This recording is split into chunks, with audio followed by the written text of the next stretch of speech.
Assalamualaikum warahmatullahi wabarakatuh. Waalaikumsalam warahmatullahi wabarakatuh. Pak Mahendra, gimana kabarnya? Alhamdulillah baik, Prof. Baik ya, oke. Teman-teman semuanya sehat Siap, selalu? Prof. Sehat, Prof. Bisa dimulai, Mas Darmanto, kalau sudah lengkap. Prof.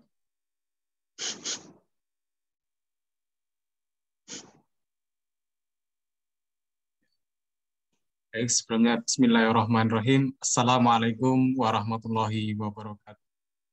Salam sejahtera bagi kita semua. Yang terhormat Ketua Lembaga Pengembangan dan Penjaminan Mutu Pendidikan Universitas 11 Maret, Profesor Dr. Sarwiji Suwandi MPD. Yang terhormat Sekretaris Lembaga Pengembangan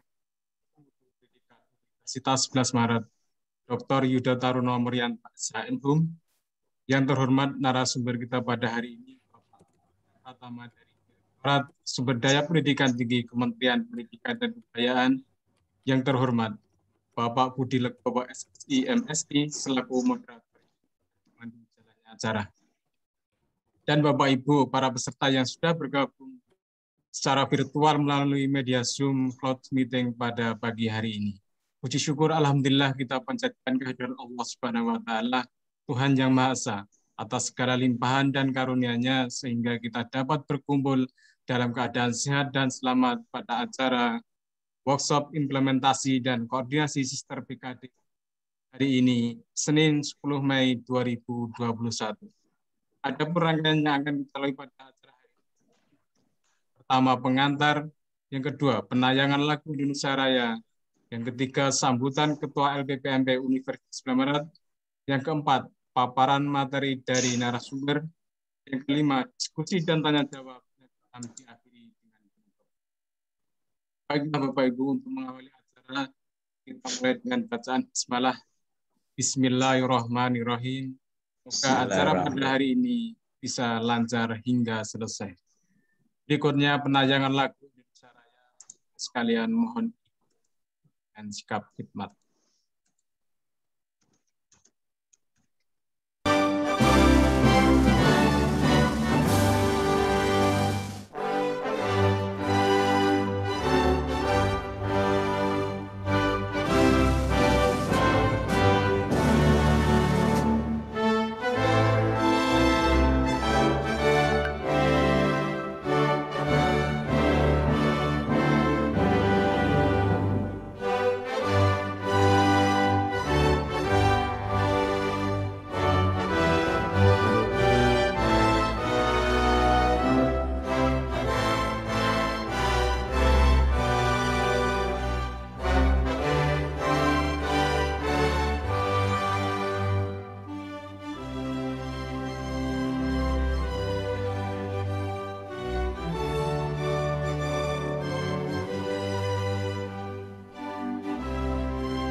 Bapak Ibu sekalian, selanjutnya adalah sambutan oleh Ketua LPPMP UNS kepada Profesor Dr. Sarwiji Suwandi. Kami persilakan.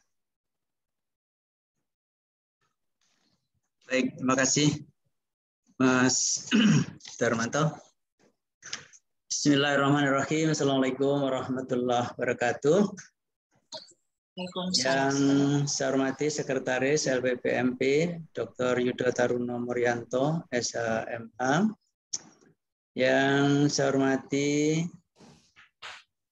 Sekretaris LPPM Profesor Samsul Hadi, yang sama-sama kita hormati narasumber kita Mas Mahendra Pratama, Sarjana Teknik Magister Engineering dari Direktorat Jenderal Sumber Daya Kementerian Pendidikan dan Kebudayaan.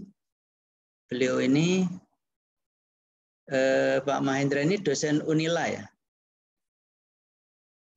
Iya, Prof. Betul. Terima kasih sekali Pak Mahendra sudah saya berkenan hadir memenuhi undangan kami dalam kegiatan. Sebenarnya ini mungkin lebih tepat sharing ya. Nanti kita perlu lebih mendapatkan informasi yang banyak, yang lebih akurat dari Pak Mahendra terkait dengan implementasi atau aplikasi sistem informasi sumber daya terintegrasi yang ini menjadi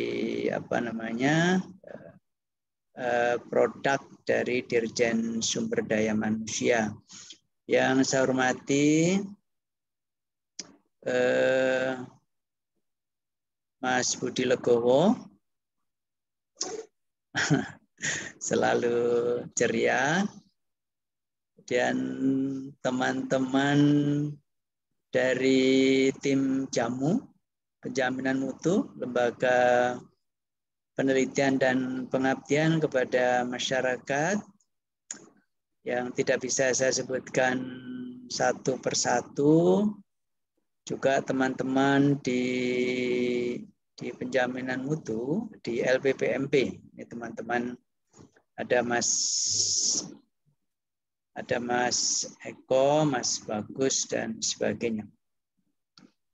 Pertama-tama, marilah kita panjatkan puji syukur Alhamdulillah kehadirat Allah SWT, karena atas limpahan rahmat-Nya lah kita senantiasa dikaruniai kesehatan, kebugaran, dan Alhamdulillah kita bisa menunaikan tugas sehari-hari kita dengan baik, tugas kelembagaan maupun berbagai tugas tanggung jawab kita di masyarakat dan juga di keluarga.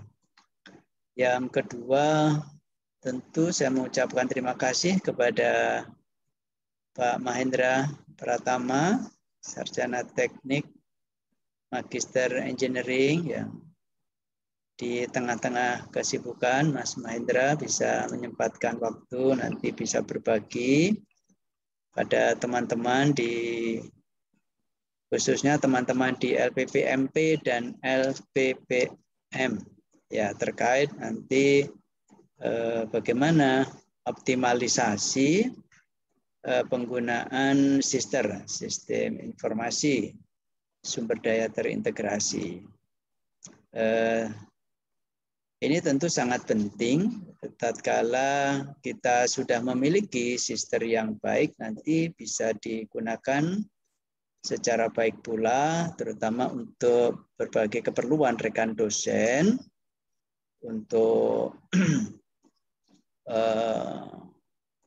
sertifikasi dosen, tapi juga bagi lembaga tentu akan bisa memetik manfaat yang banyak, karena dengan sistem informasi sumber daya yang terintegrasi ini secara baik, data yang ada di sistem ini bisa dimanfaatkan untuk berbagai keperluan, yang antara lain tentu untuk pengambilan kebijakan, ya, karena dasar-dasar pengambilan kebijakan selain memperhatikan berbagai variabel, berbagai faktor, tentu juga haruslah didasarkan pada data-data empiris, sehingga kebijakan yang diambil itu akan bisa lebih tepat sasaran.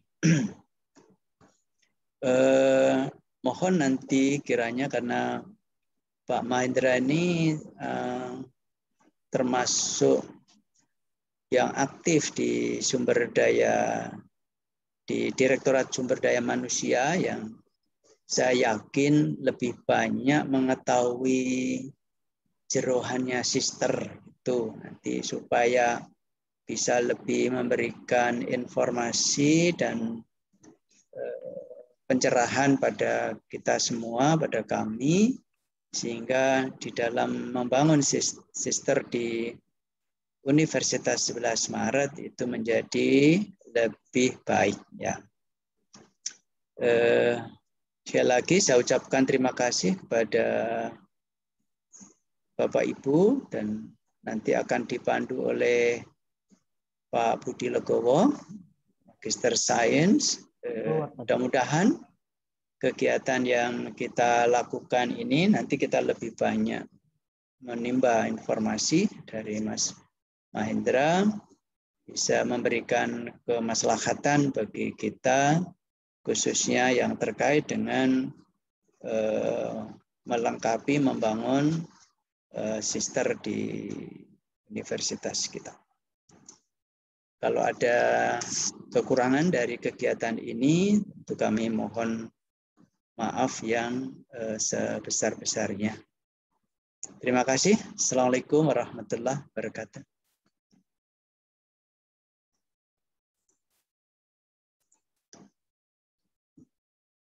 Demikian sambutan dari Ketua LPMP, Prof.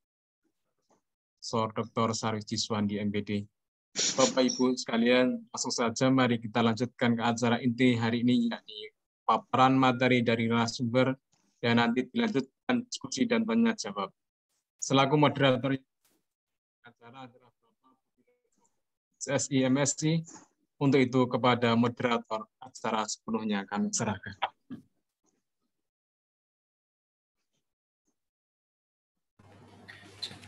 Cek. Sudah terdengar Mas Darmanto? Sampun. Sudah Mas. Terima kasih. Bismillahirrahmanirrahim. Assalamualaikum warahmatullahi wabarakatuh. Waalaikumsalam. Yang saya hormati Ketua Lembaga Pengembangan dan Penjaminan Mutu Pendidikan, Profesor Sarwiji Suwandi, dan tim LPPMP. Yang kami hormati Sekretaris Lembaga Penelitian dan Pengabdian Masyarakat UNS, Prof. Samsul Hadi, yang saya hormati segenap undangan, tim BKD UNS, tim UPSDM UNS, serta tim Jaminan Mutu LPPMP, yang hari ini kita bersama-sama akan mendengarkan paparan terkait dengan sistem terintegrasi yang ada di Dikti dengan narasumber Mas Mahendra Pratama. Mohon izin untuk sedikit memperkenalkan. Alhamdulillah hari ini saya pas 48 Mas Mahendra. Jadi pas Mas Mahendra lahir itu saya sudah kuliah di Undip gitu. Jadi saya tuh sekarang merasa tua banget itu. Mas Mahendra ini lahir di Lampung tanggal 15 Desember 1991. Menyelesaikan sarjana teknik di Universitas Negeri Lampung tahun 2014 dan menyelesaikan Magister Engineering di TI UGM tahun 2017. Bidang keahlian beliau di teknologi informasi, diantaranya user experience, web framework, keamanan sistem informasi, database design, programming web, dan saat ini beliau tergabung di tim IT, Inti Sumber Daya Manusia, Direktorat Sumber Daya Manusia, Direktur Jenderal Pendidikan Tinggi, Kementerian Pendidikan Kebudayaan, dan Ristek. Ada nomor handphone tapi tidak saya share gitu, kecuali kalau Mas Mahendra mengizinkan untuk menyingkat waktu, karena ini betul-betul Bapak Ibu yang kami hormati, ini sesuatu yang statusnya Mas diperkenalkan statusnya Mas Mahendra ini. Tidak berani Prof, saya nanti biar kenalan sendiri. Bapak Ibu sebagai pengantar, memang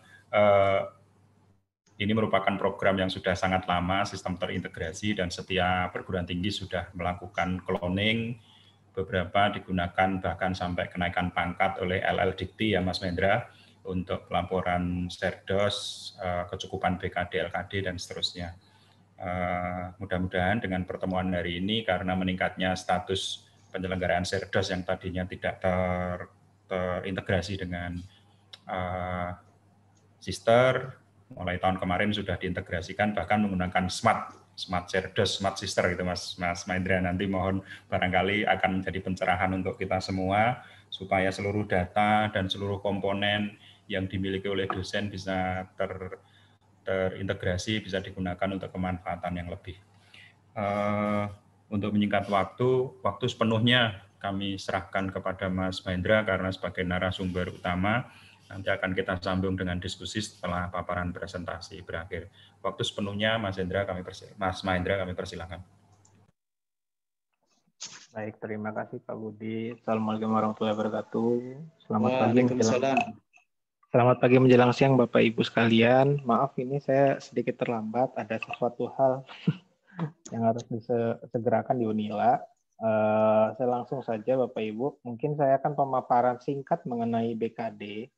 Terutama untuk dosennya itu sendiri, kemudian komponen apa saja dan asal datanya.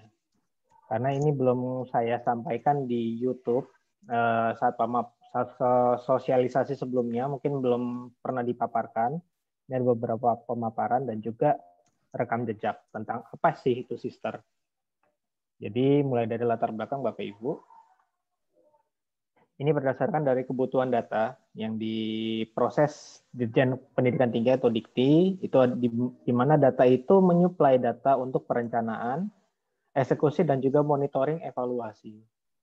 Namun, dikarenakan sumber data itu berpusat pada satu data, yaitu data di PD Dikti, itu data itu tidak tersuplai, detail data itu tidak tersuplai, mungkin hanya data perguruan tingginya, data dosen, dan data pengajaran, tetapi data penelitian, pengabdian, detail data dari SDM atau kegiatan dari dosennya itu tidak ada.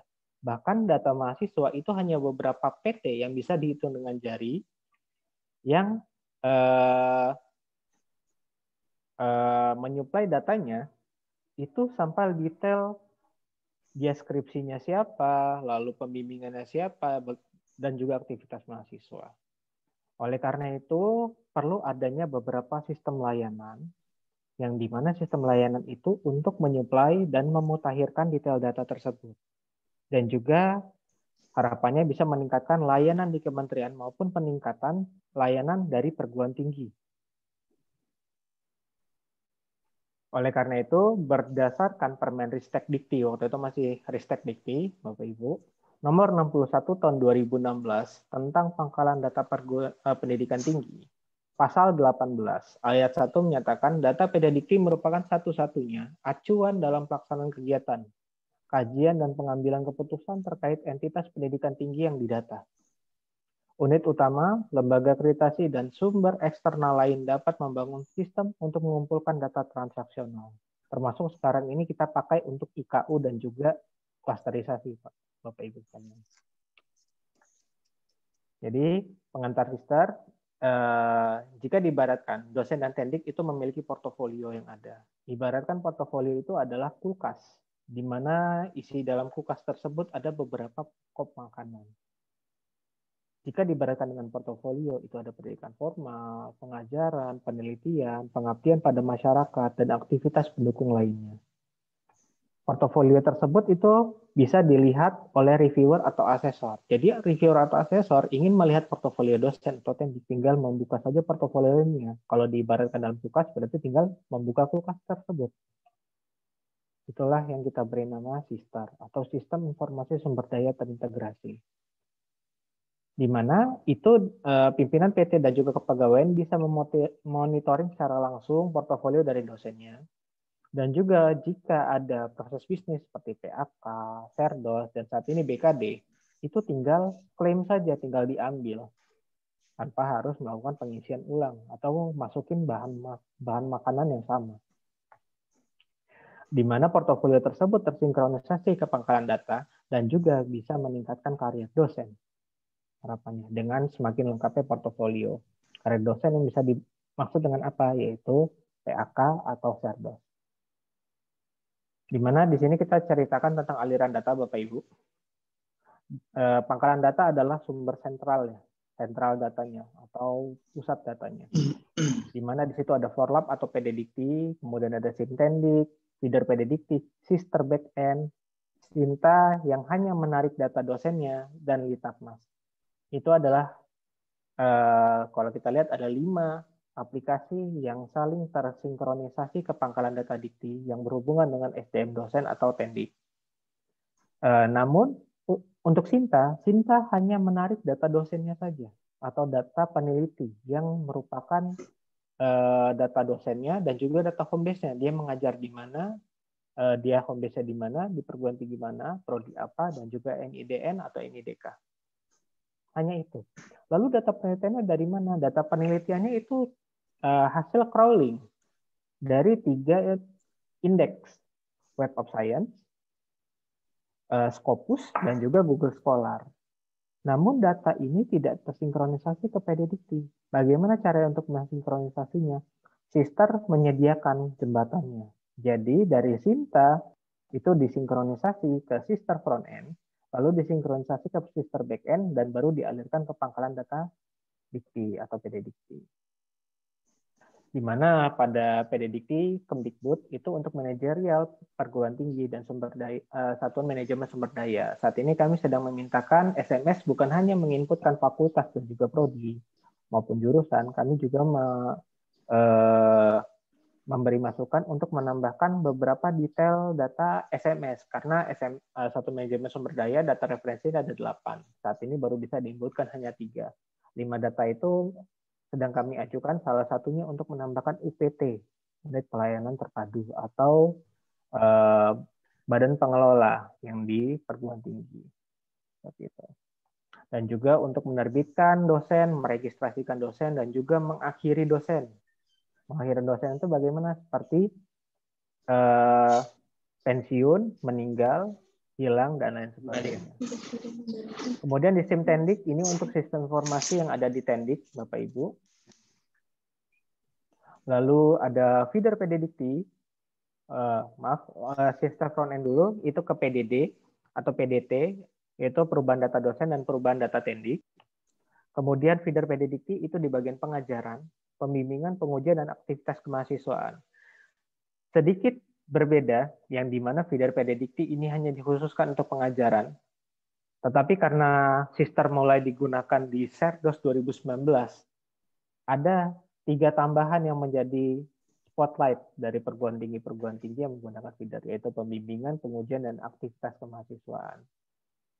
Untuk aktivitas kemahasiswaan nanti akan saya sampaikan di slide selanjutnya, data apa saja yang dibutuhkan. Kemudian untuk penelitian dan pengabdian masyarakat bisa diambil dari SIM Litapmas, dan juga bisa diinputkan secara mandiri melalui sister front end. Kemudian di publikasi bisa diambil dengan menggunakan fitur layanan import Sinta dengan catatan segala hal data yang sudah diimport dari Sinta itu harus ditambahkan dokumennya dan juga dilengkapi siapa saja kolaboratornya. Kemudian data pendukung bisa bisa diinputkan melalui sister front end. Asesor dan penilaian saat ini di sister back end, kecuali yang BKD kita arahkan ke sister front end dengan menggunakan web service. Manajemen akses di pengguna hak akses. Ini rekam jejak pemanfaatan sister Bapak Ibu. Tahun 2015 ini awal terbentuk dan awal pengembangan. Benar-benar awal, ini dicetus oleh Sesdirjen Ristek Dikti waktu itu Prof. John Henry. Kemudian tahun 2017 kita soft launching dan sosialisasi pertama dalam 3 wilayah, Barat, Tengah, dan Timur. Kemudian awal pemanfaatan PDD dan PDT pada sister, itu sudah ada edarannya, surat bahwa PDD dialihkan ke sister. Kemudian 2018 mulai pengembangan, menambahkan import data publikasi dari Sinta. 2019 layanan Serdos pada sister, dan juga layanan PAK pada sister khusus AA dan Lektor. Dengan catatan, layanan PAK di sister itu tergantung perguruan tingginya mau menggunakan atau tidak. Contohnya bagaimana? Contohnya seperti di ITK, Institut Teknologi Kalimantan, mereka PAK menggunakan sister karena memang mereka juga perguruan tinggi yang baru dan mereka mau menggunakan sister secara optimal. Oleh karena itu PAK mereka sudah curi start mau menggunakan untuk di lingkungan kampus mereka untuk AA dan juga lektor. 2020 sebagai salah satu sumber data pemeringkatan perguruan tinggi atau klasterisasi PT secara nasional dan tersertifikasi oleh Balai Sertifikasi Elektronik BSRE untuk e-signature sertifikat asesor BKD. 2021 layanan BKD pada sister dan juga sebagai salah satu sumber data indikator kinerja utama PTN pada bagian kualitas dosen IKU 3, 4, dan 5. Lalu selanjutnya sedang diusahakan agar dosen PNS tidak perlu mengisikan SKP. Ini sedang ada dialog penyamaan persepsi antara tim BKD dengan di BKN agar SKP itu mengambil dari BKD saja, jadi tidak perlu melakukan penginputan. Dan juga untuk selanjutnya PAK mungkin akan diterapkan untuk rektor kepala dan juga guru besar, ini sudah ada komitmen. Lalu juga PAK untuk PLP atau tendik. Selanjutnya layanan BKD, ini ada akses laman dan juga role peran Bapak Ibu. Di sini ada 3 subsistem yang dimana saling tersinkronisasi secara linear dan juga bolak-balik asinkronus. Di mana pada Dikti melakukan tersinkronisasi ke sister pusat, lalu sister pusat tersinkronisasi ke sister PT secara bolak-balik, di mana sister PT melakukan sinkronisasi adalah admin PT.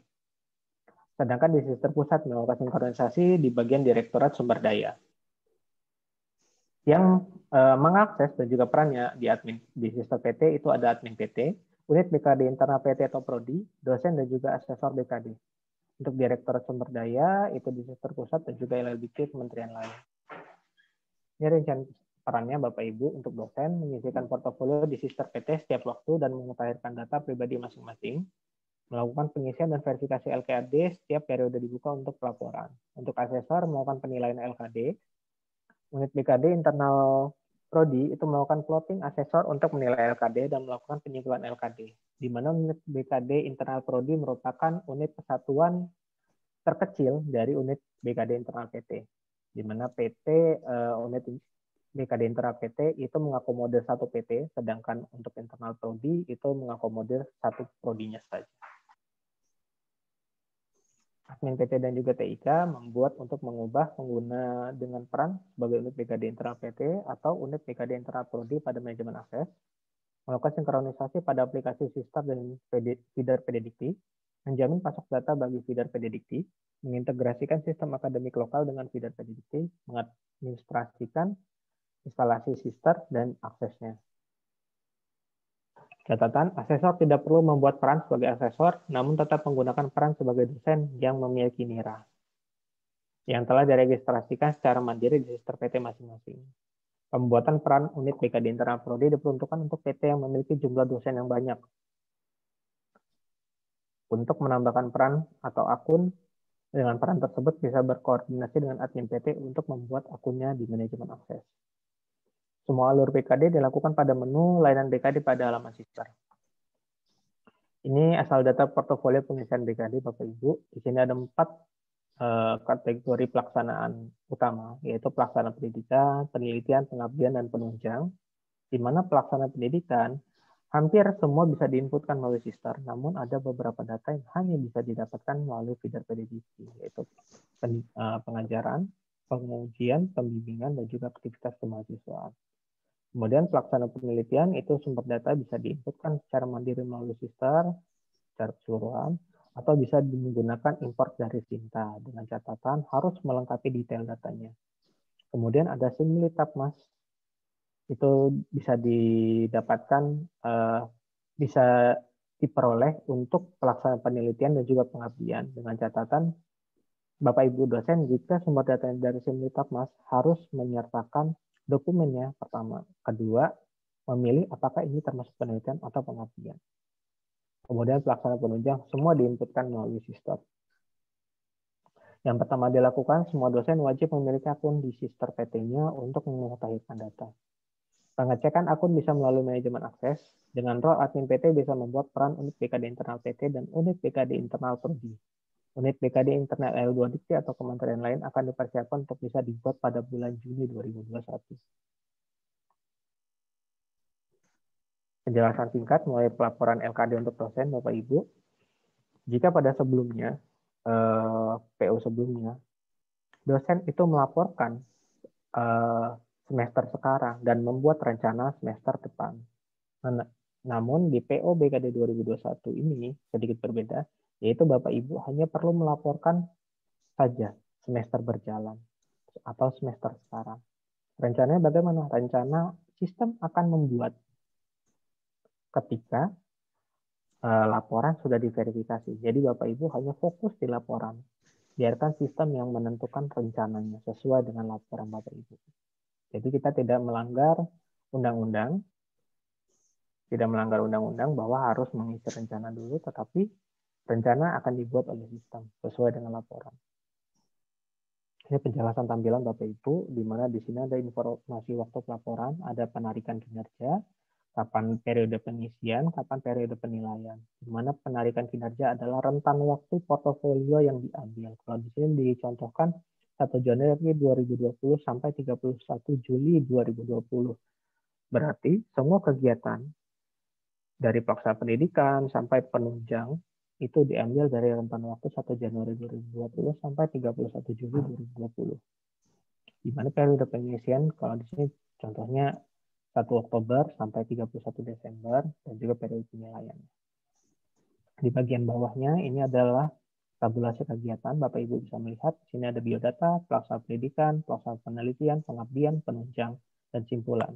Namun karena di contoh ini merupakan dosen yang tidak memiliki jabatan fungsional, kalau misalnya memiliki jabatan fungsional, seperti asisten ahli, rektor, rektor kepala, dan guru besar, atau profesor, di sini di antara pelaksana penunjang dan simpulan ini ada kewajiban khusus. Nanti akan saya sampaikan. Kemudian ini untuk tombol tarik kinerja yang gunanya untuk auto claim, untuk menarik semua aktivitas kegiatan Bapak Ibu berdasarkan kegiatan atau kategori kegiatan atau rubrik dari BKD. Kemudian di sini ada menu asal data, jadi Bapak Ibu bisa mengecek juga kenapa data saya ini tidak ada omong. Ini asal datanya dari menu mana. Kemudian di sini ada tombol untuk ubah data maupun di sini untuk hapus data. Ini halaman biodata untuk dosennya, mulai dari nama, kemudian status dosen, NIP, NIDN, jabatan fungsional, jabatan jika dia mempunyai tugas tambahan, status serdos, dan nomor sertifikasi dan status keaktifan. Kegiatan pendidikan, di sini ada pertemuan real, SKS mata kuliah terhitungnya berapa, lalu SKS BKD-nya berapa, dan juga status apakah dia sebagai selesai atau beban penuh atau beban lebih. Ini contoh pengajaran diekstrak dari feeder PDDikti. Catatan semua data diambil dari portofolio di Sister. Untuk riwayat pengajaran, pembimbingan, dan pengujian diambil dari PDDikti yang sebelumnya telah dilaporkan oleh PT menggunakan feeder. Apabila ada mata kuliah, pembimbingan, pengujian, dan segala aktivitas mahasiswa yang tidak ada atau tidak diinputkan melalui feeder, dosen harus melaporkannya ke admin feeder pada masing-masing PT agar diinputkan pada aplikasi feeder PDDikti. Ini ada beberapa jenis aktivitas kemahasiswaan Bapak Ibu. Ini ada laporan aktif studi, tugas akhir, tesis, disertasi, KKN, kerja praktek atau PKL, bimbingan akademis, aktivitas kemahasiswaan, program kreativitas mahasiswa, dan kompetisi. Lalu ada 8 aktivitas kemahasiswaan yang khusus untuk kampus Merdeka Belajar.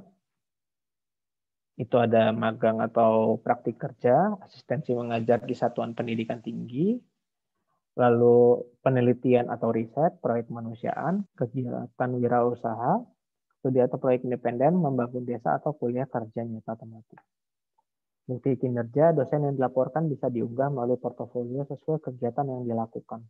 Namun ada beberapa kegiatan yang perlu diinputkan buktinya di halaman layanan BKD, terutama pada pelaksana pendidikan, yaitu seperti bukti pengajaran, bukti membimbing, bukti menguji, bukti aktivitas kemahasiswaan, dan bukti sudah melakukan tugas belajar. Ini langkahnya, Bapak Ibu, jika dia berwarna merah atau baru pertama kali ekstrak dari feeder PDDikti, maka statusnya adalah hilang, belum ada bukti ajar. Ini Bapak Ibu tinggal klik saja bagian tersebut, maka akan diarahkan ke halaman unggah bukti ajar. Dan Bapak Ibu bisa menginputkannya. Sebagai contoh di sini saya menambahkan kontrak perkuliahan, maka detail data akan berubah dan juga di sini statusnya menjadi bukti ajar sudah tercentang. Ini halaman kegiatan kewajiban khusus Bapak Ibu seperti yang saya sampaikan tadi. Jadi di sini adalah halaman kewajiban khusus, contohnya asisten ahli, di mana di sini terhitung pada tanggal 1 November 2014. Lalu dihitung secara kumulatif per 3 tahun, sehingga kalau sekarang ini 2021 berarti dia masuk ke masa berlaku kewajiban itu 1 November 2020 sampai 1 November 2022. Seperti itu. Jadi tinggal dicek dengan kurun waktu 3 tahun tersebut, apakah dia menulis buku ajar atau buku teks atau menulis publikasi ilmiah. Akan diambil dari keempat kegiatan tersebut di pelaksanaan penelitian, pengabdian, penunjang, atau pelaksanaan pendidikan. Walaupun sebagian besar di pelaksanaan penelitian akan ditarik semuanya. Gitu. Jadi kurun waktu 3 tahun ini seperti ini Bapak Ibu. Jadi di semester pertama, jadi kalau 3 tahun berarti ada 6 semester. Semester pertama ini tidak terpenuhi. Semester kedua dia menulis publikasi ilmiah, lalu dinilai oleh asesor. Ternyata itu tidak layak sebagai kewajiban khusus. Berarti dia masih tidak terpenuhi. Semester ketiga, dia mencoba lagi. Melihat, ternyata asesor melihat, oh ini ternyata sudah layak. Ini sudah dianggap sebagai menulis publikasi karya ilmiah. Mungkin sebelumnya adalah bukan publikasi atau masih draft mungkin.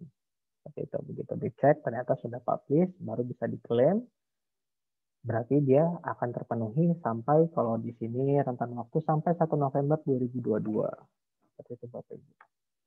Lalu catatan, data kewajiban khusus fungsional tidak dilakukan penginputan secara khusus dengan kategori kegiatan yang khusus.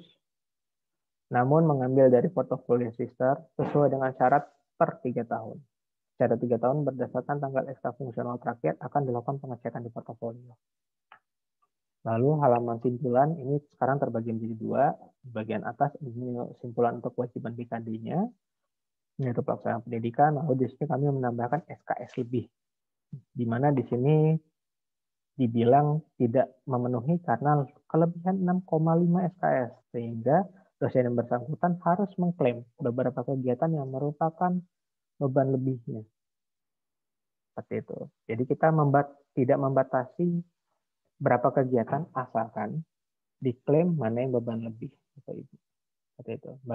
Bagaimana untuk beban lebihnya, untuk apa? Itu dikembalikan ke perguruan tinggi. Apakah itu menjadi acuan remunerasi atau tidak? Gitu. Lalu ini halaman simpulan kewajiban khusus. Ini sebagai contoh profesor menulis buku ajar atau buku teks, minimum 1, membuat karya ilmiah yang terbitkan dalam jurnal internasional minimum 3, membuat karya ilmiah yang terbitkan dalam jurnal internasional bereputasi paten atau karya seni monumental atau desain monumental minimal 1. Seperti itu. Jika Bapak Ibu sudah confident, sudah yakin dengan yang diisi oleh Bapak Ibu untuk LKD semester tersebut, di bagian bawah simpulan kewajiban khusus itu ada simpan permanen. Jika Bapak Ibu sudah menyetujuinya, maka LKD akan terkunci dan rencana kinerja Bapak Ibu itu akan tergenerate secara otomatis berdasarkan laporan yang sudah diverifikasi Bapak Ibu. Selanjutnya untuk yang dosen tugas belajar Bapak Ibu. Di PO 2021 ini untuk dosen tugas belajar itu wajib menyisihkan LKD-nya. Bagaimana untuk mengisi LKD-nya? Sebelum Bapak Ibu mengisikan LKD, biasanya diminta terlebih dahulu untuk detail data tugas belajarnya. Apa saja data yang dibutuhkan? Ada negara, domisili, alamat domisili, perguruan tingginya di mana dia melakukan tugas belajar, email aktifnya akan diambil dari akun sisternya, nomor HP aktif, jenjang, program studi, tanggal mulai tugas belajaran, SK tugas belajar, tanggal SK tugas belajar, pembiayaannya bagaimana, apakah secara mandiri ataukah secara menggunakan beasiswa. Jika berhasil, maka akan muncul seperti ini. Lalu, rubrik pendidikan tugas belajar itu hanya 2 yang muncul Bapak Ibu. itu di pendidikan dan juga pelaksanaan penelitian.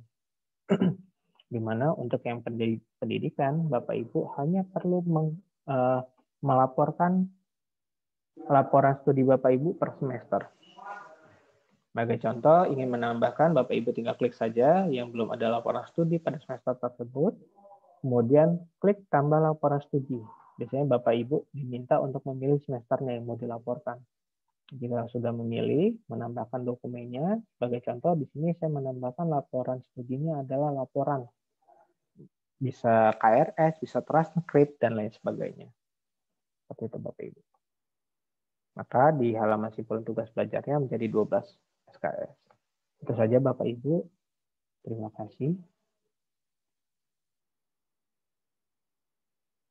Oke, terima kasih Mas Mahendra Pratama, informasi yang sangat lengkap terkait dengan sister, utamanya dalam layanan BKD, beban kerja dosen, yang selama ini dijadikan acuan untuk pembayaran sertifikat profesi dosen setiap tahunnya berdasar hasil evaluasi tahunan.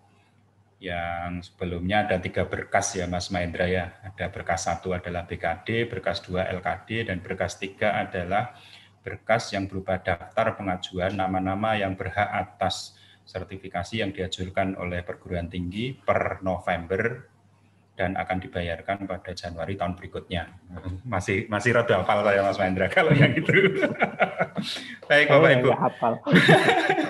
Baik Bapak Ibu, untuk membuka diskusi barangkali tadi juga disampaikan oleh Mas Mahendra bahwa sister ini terus dikembangkan, saat ini digunakan untuk layanan PAK juga. Karena sebenarnya antara serdos dan kenaikan pangkat ini bahan makannya sama ya Mas Mahendra ya. Bahan makanannya sama, cuma cara meracik dan bumbunya saja yang berbeda. Cara berhitung SKS, cara berhitung SKS beban antara BKD dengan PAK berbeda. Ada contoh menarik dari Institut Teknologi di ITK tadi sudah menggunakan sister secara penuh untuk bukti kenaikan pangkat asisten ahli dan lektor. Saat ini sister terus berkembang didikti untuk lektor kepala dan guru besar.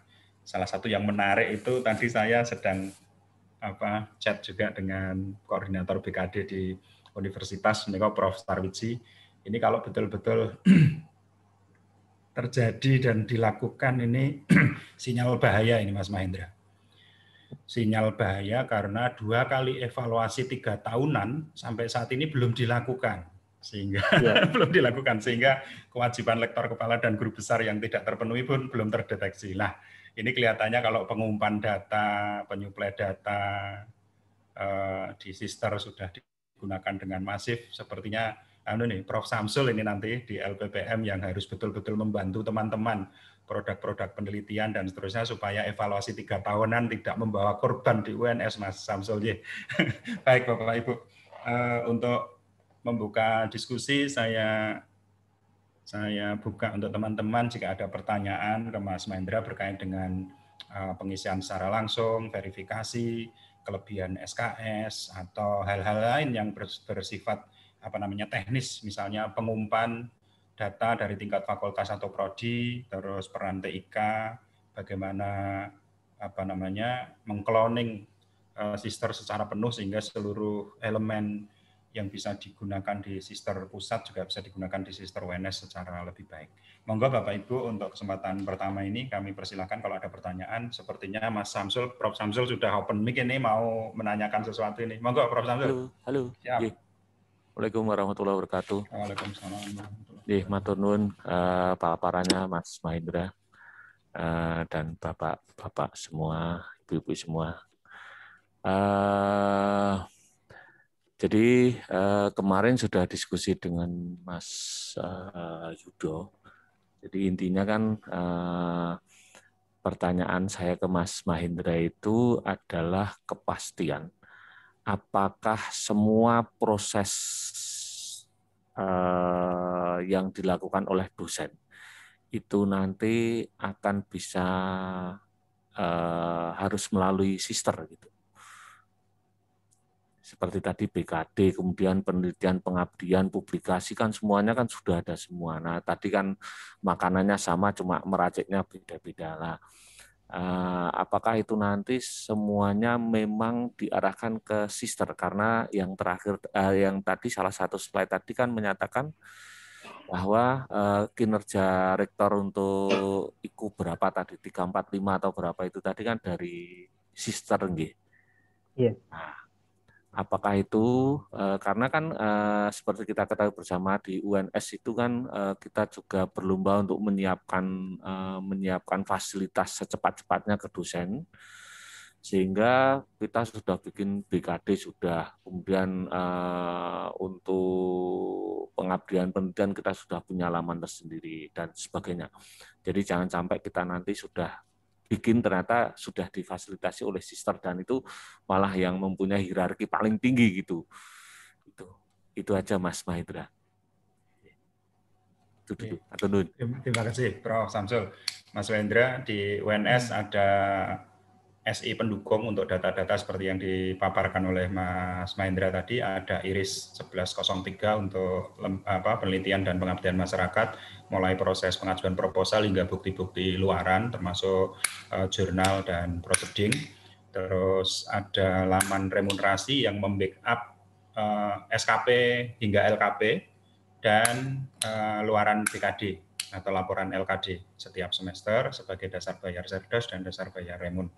Juga saat ini dikembangkan sistem informasi untuk layanan angka kredit, kenaikan angka kredit, pengajuan angka kredit khusus untuk asisten ahli dan lektor kepala. Apakah yang disampaikan Prof. Samsul tadi misalnya bagaimana kaitan sister dengan sistem-sistem yang sudah terbentuk dan data-data yang sudah dikompilasi di tingkat universitas? Ngaten Mas Mahendra, monggo Pak, bersilakan. Baik, terima kasih Prof. Samsul, Bapak Ibu sekalian. Jadi sesuai dengan tema kegiatan hari ini ya Bapak Ibu, ada WS-nya, web service. Jadi sebenarnya di sister kita sudah menyiapkan sebuah web service. Ini web service versi 01. Ini saya kirimkan linknya yang kalau di UNS ya, Bapak Ibu. Saya sudah kirimkan. Di sini ada detail datanya. Kita sudah menyiapkan web service, tetapi kami dibantu dengan tim prediktif dan juga dari perguruan tinggi dari PTN, dari beberapa PTN itu sedang mengembangkan yang versi 0.2. Kami sedang mengejar untuk dikerjakan dan diselesaikan dalam kurun waktu 2 bulan ini. Kita akan menyelesaikan. Tetapi di sini web service yang sudah tersedia ini versi 0.1. Ini ada beberapa data yang sudah bisa diambil seperti data referensi ini sudah bisa semua Bapak Ibu. Kalau ingin memindahkan dari aplikasi existing di perguruan tinggi ke sister itu bisa saja dengan catatan pertama menyamakan detail datanya. Data yang dibutuhkan, mana data yang harus diisi, mana yang tidak harus diisi, dan juga kami membutuhkan dokumen. Seperti itu. Dokumennya itu bisa berupa soft file atau dalam bentuk link yang bisa open data, yang bisa dibuka. Untuk tidak berat, itu bisa menggunakan linknya. Ini seperti ini Bapak Ibu, saya share screen saja. Ini data web service. Ini saya buka di UNS, sister.uns.ac.id. Ini ada loginnya. Jadi pertama dari secara teknis ya Bapak Ibu, secara teknis di developer atau yang mengembangkan web service dari aplikasi yang sudah ada di UNS itu login terlebih dahulu sehingga mendapatkan token. Token itulah yang digunakan untuk beberapa data transaksional yang lain. Seperti itu. Ini ada referensi Tridharma, scheme kegiatan, semester, penulis. Lalu misalnya ini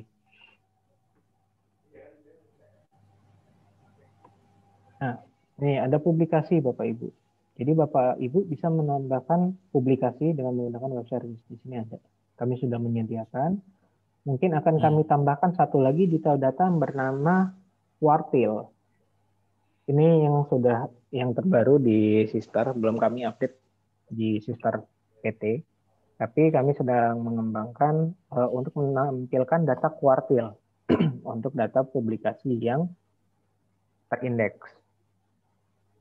Salah satunya yang di Scopus, seperti itu. Namun jika dengan menggunakan fitur import Cinta yang terbaru yang nanti akan kami rilis mungkin awal bulan depan, itu di situ sudah menampilkan kuartilnya dan juga ketika Bapak Ibu klaim itu publikasi, dia jenis jenis kegiatannya adalah sesuai dengan rubrik BKD, yaitu penelitian yang terindeks Scopus atau Skimago SJR, seperti itu, atau SJR. Lalu Bapak Ibu, yang pastinya si pengembang itu harus menambahkan data-data referensi seperti jenis paten publikasinya, kategori capaian luarnya, yang berupa ID-ID seperti ini. Itu harus menyamakan data referensinya. Seperti itu. Jadi sebenarnya kami sudah menyediakan, lalu filenya juga kita sudah menyediakan, jenis dokumennya bagaimana, nomor dokumennya, keterangan dokumen, dan sebagainya. Seperti itu. Dengan catatan si pengembang itu berkoordinasi dengan admin PT. Ya, saya contohkan Bapak Ibu. Login sebagai admin PT, lalu masuk ke pengguna, boleh menambahkan pengguna atau menambahkan peran. Misalnya menambahkan pengguna, lalu milih unit organisasinya adalah perguruan tinggi Bapak Ibu. Misalnya saya di Universitas Lampung ya. Inilah, kemudian perannya dipilih sebagai developer. Lalu di submit, ditambahkan nama, email, jenis kelamin, wilayah, dan sebagainya. Ketika di submit, email tersebut menjadi username dan passwordnya akan dikirimkan ke email tersebut. Lalu di bagian sistem PT itu disinkronisasi. Seperti itu. Bagaimana, Prof? Jadi kan ini kan kemarin kan saya juga sudah sempat masuk ke sistem di sana kan juga Sinta itu kan bisa dikoneksi langsung ya, datanya bisa langsung diunduh ke dosen-dosen. Kemudian juga tetapi kan harus ada verifikasi dan tambahan dokumen yang dibutuhkan di sana. Kemudian yang kita inginkan sebenarnya itu kan semuanya saling terkoneksi, Pak Mas Mahendra. Jadi sementara ini kalau kita di perguruan tinggi kebetulan LPPM yang bertugas untuk input kinerja P2M dan kinerja inovasi, itu kan setiap tahun kita tuh kan melakukan pekerjaan yang dalam jangka 2 minggu terakhir ya, tahun ini 2 minggu itu menginput ribuan data, dan itu kan semua pegawai LPPM sudah bekerja lemburan, itu juga tetap tidak selesai gitu. Nah, alangkah lebih baik kalau umpamanya semua data-data itu bisa saling terkoneksi. Katakanlah kalau Iris itu dipakai sebagai acuan kinerja P2M, misal kayak itu. Tadi disampaikan IKU berapa tadi ya, 345 misalnya. IKU 345. Nah, itu semuanya ya harus terkoneksi sehingga katakanlah kita upload data itu dibikin sesimpel mungkin. Misalnya dalam bentuk Excel itu kan sebenarnya kan bisa dalam bentuk Excel langsung gitu, tidak harus satu persatu. Atau katakanlah dibuka lamanya itu selama 1 tahun dosen itu bisa mengupload. Begitu sudah ditutup bulan Februari ditutup, misal, ya itu data itu yang semuanya bisa dipakai misal tanpa kita harus memasukkan lagi. Jadi yang kita merasakan kesulitan itu adalah di Simlitapmas. Simlitapmas itu hampir tidak terkoneksi dengan apapun kalau saya melihat. Nah itu kan kita akhirnya terpaksa, ini upaya terakhir itu adalah memaksa dosen untuk mengisi 3 laman, Iris, Sinta, dan Simlitapmas. Itu kan kasihan dosen-dosen, mereka harus mengisi 3-3-nya, karena Sinta dan Simlitapmas tidak terkoneksi, kita ngambil data dari Sinta dan Simlitapmas juga tidak bisa masuk ke UNS, misalnya gitu. Akhirnya terpaksa kita memaksa dosen itu mengisi 3. Nah, kira-kira ke depan proyeksi dari Mas Mahendra itu seperti apa? Apakah nanti sister ini yang kita jadikan acuan satu-satunya sehingga semua data itu diambil oleh sister, baik Sinta, Simlitapmas, atau Iris gitu, bisa kita masukkan ke sana sehingga nanti sister ini yang bisa jadi acuan pertama. Apakah seperti itu nanti ke depannya? Wah, ini diskusinya mulai menghangat ini Mas Mahendra. Ini harusnya tadi harusnya kalau jawaban ini harusnya menghadirkan Prof Nizam ini Mas Mahendra ya. Iya, betul. Apakah semua harus ke sister? Ini harusnya menghadirkan Prof Nizam ini kalau ini. Silakan Mas Mahendra. Silakan. Karena begini Prof, kalau misalnya dibilang sister sebagai satu-satunya acuan data untuk semua aktivitas itu tidak. Kenapa? Karena yang menjadi satu-satunya pusat acuan data adalah PDDikti. Sesuai dengan Permenristekdikti nomor 61 tahun 2016. Sister sebagai salah satu penyokong data yang dimana saat ini merupakan portofolio dosen itu ada di sister. Hampir keseluruhan portofolio dosen itu sudah diakomodir oleh sister. Oleh karena itu, acuannya apa portofolio tersebut? Itu BKD. Di mana PO BKD 2021 ini itu kita samakan rubriknya dengan PO PAK. Sehingga ketika nanti PAK sudah diimplementasikan secara penuh, ya dosen tinggal klaim saja datanya yang sudah ada di sister. Jadi fungsi sister itu bukan sebagai satu-satunya acuan, justru malah sister sebagai penyokong data saja. Karena pusat acuan data hanya di PDDikti. Seperti itu, Pak.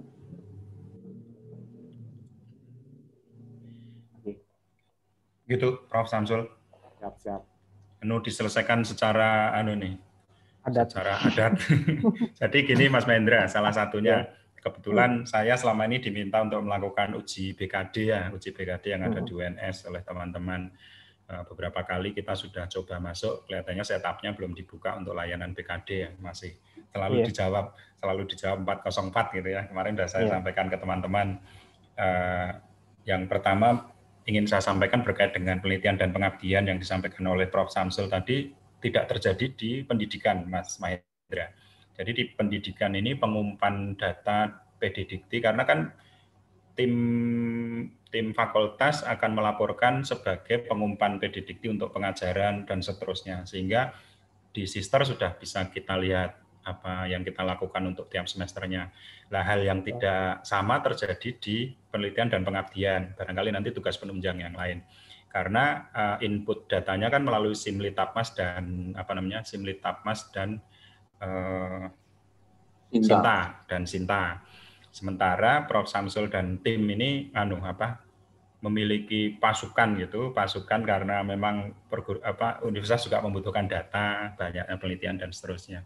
Nah, duplikasi data ini barangkali nanti bisa dibuat lebih simpel gitu ya, Mas Mahendra. Kalau memang harus melalui Sinta semua kan berarti ada kebijakan melalui Sinta, terus pakai back-end atau front-end-nya sister sehingga bisa terambil secara penuh dan dosen tinggal mengklaim apa yang bisa diajukan untuk BKD maupun PAK jika digunakan. Sepertinya akan seperti itu kelihatannya, akan seperti itu.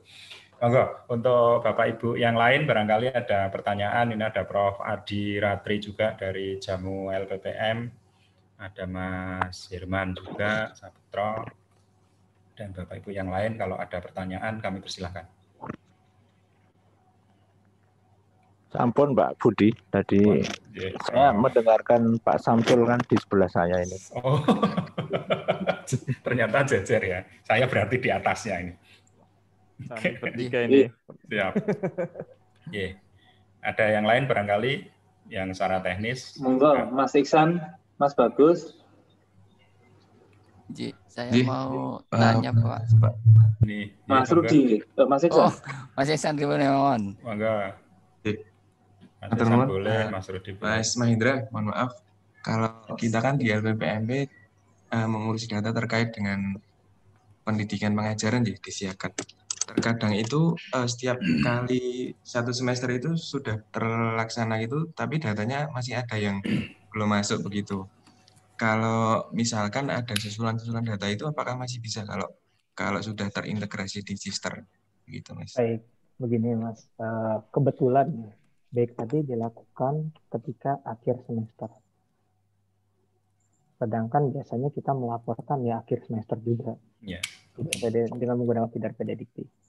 Namun di sini ada suatu hal yang unik, di mana ketika laporan feeder prediktif semester, misalnya sekarang, itu biasanya 2 bulan atau 3 bulan setelah selesainya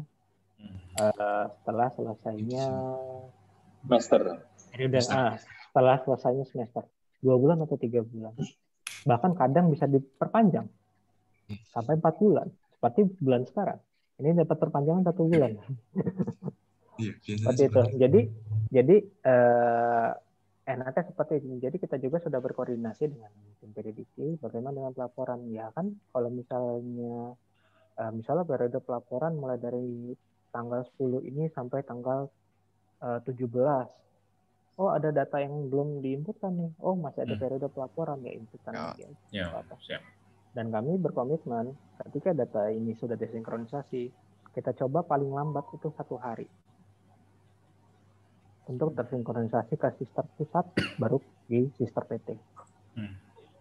Seperti itu. Makanya ketika di pemaparan tadi saya sampaikan untuk admin PT maupun di bagian TIK itu mengintegrasikan layanan. Seperti itu. Terima kasih. Baik, sama-sama.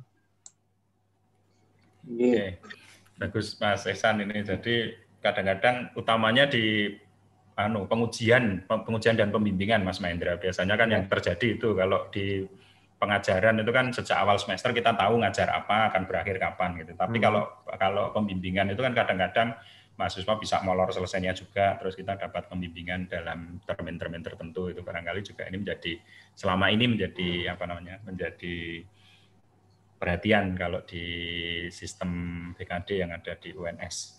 Oke, Mas Rudi dari tim teknis LPPM. Monggo Mas Rudi. Terima kasih Pak Budi. Untuk Mas Mahendra mau tanya, apakah kalau yang untuk monitoring itu di Sister Universitas itu apakah hanya di levelnya di universitas saja, ataukah ada sub-sub di bagian tertentu seperti itu? Maksudnya kalau nanti kita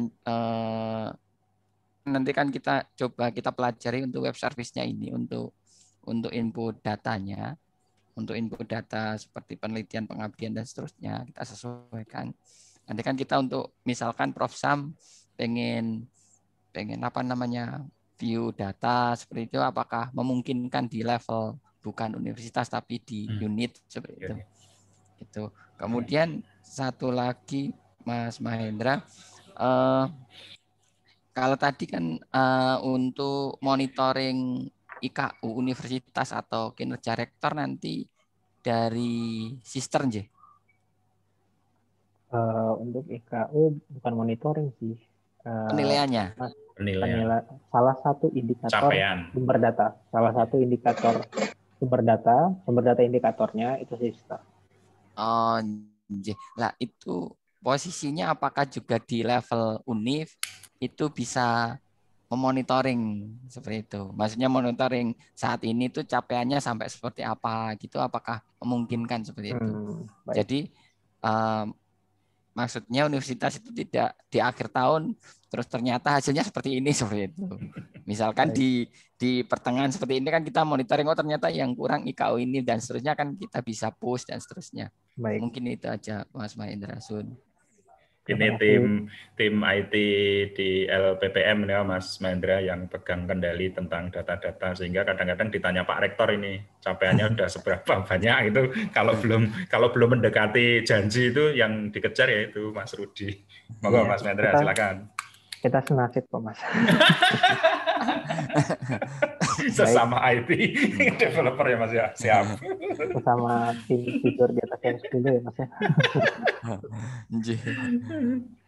Baik, terima kasih Mas Rudi. Ini pertanyaan teknis banget. Ya, jadi yang pertama mengenai dashboard ya, Mas ya. Untuk dashboard saat ini kami baru bisa menyediakannya di Sister pusat. Karena di Sister PT waktu itu untuk hal transaksional saja. Atau penyokong seperti input data dan sebagainya. Tetapi untuk dashboard kita alihkan ke Sister pusat atau sister.kemdikbud.go.id dengan catatan menambahkan peran sebagai manajemen PT. Jadi ada peran sebagai manajemen PT. Mungkin rektor atau wakil rektornya bisa ditambahkan untuk melihat potret besar capaian atau data. Namun untuk indikator seperti KU, lalu klasterisasi, masalahnya ini adalah yang menerbitkan Kemdikbud, tetapi berdasarkan dari beberapa sumber lembaga kementerian. Seperti itu. Oleh karena itu, sebenarnya kami memang sudah ada himbauan untuk membuat dashboard untuk IKU dan juga klasterisasi. Tetapi itu dipegang oleh tim PDDikti sebagai sumber mutlak acuan data. Dari tim PDDikti sedang membuat dashboardnya untuk IKU dan juga klasterisasi. Mungkin tinggal menunggu saja Suwun atau dari mungkin dari Mas Menteri atau dari Pak Dirjen mungkin ada suratnya bahwa untuk melihat dashboard silakan menggunakan aplikasi ini. Mungkin ditunggu saja launchingnya, Mas. Itu saja. Terima kasih. Ya. Oh iya, nambah lagi. Monggo, silakan. Yang untuk yang di Sister pusat tadi untuk yang menambahkan di Sister PT. Oh, dari PT bisa. Data apa tapi Mas? Maksudnya untuk monitoring tadi kan kita harus masuk ke Sister pusat. Iya. Ya. Nah itu usernya itu yang mengenerate siapa? Yang mengenerate itu dari mana? Apa? Dari admin PT. Jadi admin PT itu sama seperti yang saya contohkan tadi. Jadi menambahkan manajemen peran akunnya ditambahkan. Ya. Oh, gitu. Hak aksesnya. Dan itu boleh berapapun, Mas Mahendra, atau dibatasi jumlah? Boleh berapapun. Oke. Artinya kan yang berkepentingan untuk ngecek data dan mendorong pertumbuhan data ya Mas Rudi ya. Wes deg-degan saya ini.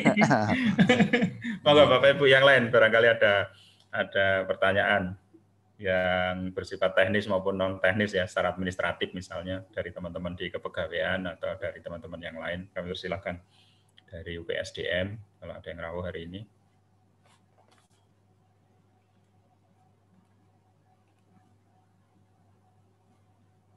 Mas Mahendra sambil menunggu yang lain, mohon izin saya juga punya beberapa pertanyaan ini agak sedikit administratif ya sifatnya. Jadi sistem ini kan akan menilai, salah satu contohnya adalah yang saya lihat laporan 3 tahunan tadi, laporan 3 tahunan.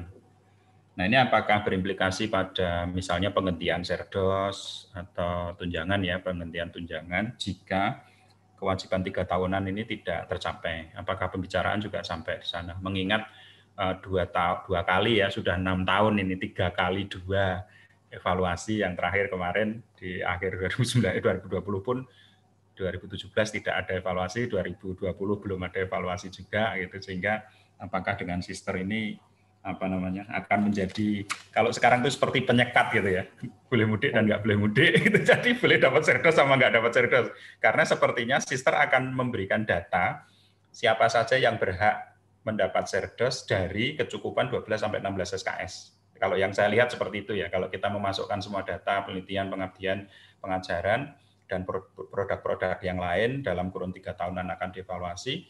Setiap tahunnya akan digunakan dasar bayar serdos, 3 tahunan akan digunakan sebagai evaluasi produk tahunan. Saya tadi menyampaikan ke tim BKD, saya chat itu, wah ini bahaya ini kalau kita tidak hati-hati gitu. Jadi pengumpan data juga harus bagus, terus teman-teman klien juga harus bagus, kekurangan data harus segera bisa disusulkan sehingga istilahnya tidak makan korban ya Mas. Kalaupun makan korban itu memang betul-betul nggak punya produk, itu harapannya gitu. Khawatirnya punya produk tapi tidak dimasukkan datanya. Bagaimana Mas Mahendra, barangkali di SDM juga sudah mulai dibicarakan terkait dengan kewajiban 3 tahunan. Silakan Mas.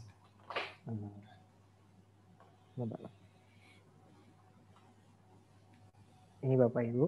Jadi kewajiban dosen selain melaporkan itu ada LKD setiap semester, dosen atau profesor biasa itu rentan waktu 12 sampai 16 SKS. Baru selebihnya beban lebih. Jadi mendekati 16 SKS dulu baru diklaim sebagai beban lebih.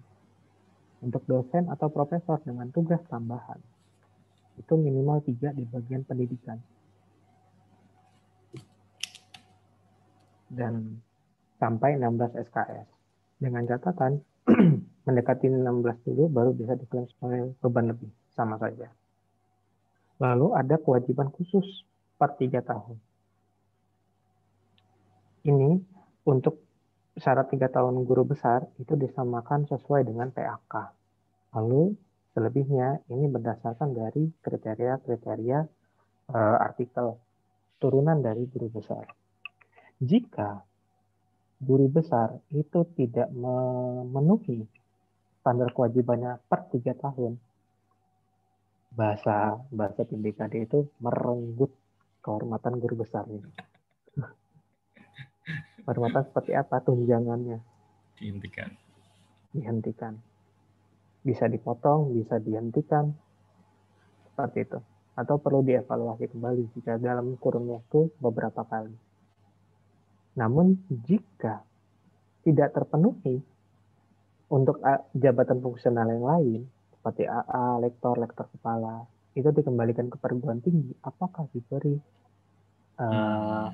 diberikan penalti ataukah remunerasinya dikurangi atau lain sebagainya, seperti itu. Jadi dikembalikan ke perguruan tinggi. Tetapi yang menjadi acuan di pusat itu sebenarnya bukan cuma guru besar, tetapi lektor kepala. Seperti itu. Siap. Artinya untuk lektor kepala ini ya, yang guru besar akan dilakukan evaluasi pusat, sementara lektor kepala, asisten ahli hingga lektor kepala menjadi hak perguruan tinggi untuk menetapkan apa yang dilakukan terhadap ketidakterpenuhan 3 tahunan menikah. Pak Yudo, monggo kalau ada yang mau didiskusikan, silakan. Ini saya mikir sanksinya dulu aja nih ya. Silakan. Jadi Mas Gendra, tadi gini kan kalau ini artinya LKD, kemudian juga ada kewajiban khusus. Kalau tadi disampaikan Mas Mahendra, normanya kalau untuk yang lektor kepala dan guru besar itu kan sudah jelas ya Mas ya. Nah, apakah nanti kemudian kalau saya tidak salah tangkap nanti yang asisten ahli dan lektor itu diserahkan ke universitas nanti. Ya, berarti kan bahkan sampai nanti kalau di lektor kepala dan profesor itu juga nanti paling tidak kan universitas harus punya norma kan untuk mengatur itu kan. Nah, jangan sampai nanti ini yang perlu nanti kami menyiapkan dalam arti ketika nanti juga kewajiban khusus ini yang sulit yang khusus ini Pak Mahendra, Mas Mahendra. Jadi 3 tahun ini orang nggak sadar 3 tahun enak terus ternyata dia harus bikin buku gitu kan, kemudian dia harus bikin karya gitu kan, ternyata nggak bikin. Nah ini kan juga nanti saya mau nanya, kalau nanti diserahkan masing-masing universitas itu ada konsekuensinya enggak itu kan? Dalam arti dari dikti gitu loh. Maksudnya? Karena kan kalau itu diserahkan oleh masing-masing universitas tentu punishment juga akan berbeda-beda gitu kan. Mohon masukan ya Mas Mahendra. Mas Mahendra, silakan. Kalau misalnya kurang jelas mungkin bisa ajak dialog dengan tim BKD yang lainnya Pak.